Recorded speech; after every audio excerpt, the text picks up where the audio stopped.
വഴിമാറ്റി ചെലവഴിക്കുക പാടുള്ളതല്ല. ഒരു ദീനീ സ്ഥാപനത്തിനോ പള്ളിക്കോ വരുന്ന ഫണ്ട് അതിന്റെ കമ്മിറ്റിക്കാർക്ക് റോൾ ചെയ്യാനുള്ളതല്ല, തൊടാൻ പാടില്ല. ലക്ഷങ്ങളോ കോടികളോ പള്ളിക്ക് വരുമാനമുണ്ടാകാം. ആ അക്കൗണ്ടിൽ നിന്ന് ഒരു വ്യക്തിപരമായ ആവശ്യത്തിന് എത്ര കമ്മിറ്റിക്കാർ കൂടി സമ്മതം കൊടുത്താൽ പോലും ആ സമ്മതം അല്ലാഹു സ്വീകരിക്കുകയില്ല. എന്തുകൊണ്ട്? അത് അമാനത്താണ്, പള്ളിയുടെ ഹുർമത്തുള്ള സ്വത്താണത്.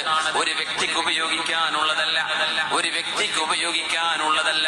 അത് മസ്ജിദിനോ അനുബന്ധ സ്ഥാപനങ്ങൾക്കോ ഉള്ളതാണ്. റോള് ചെയ്യാൻ പോലും പാടില്ല.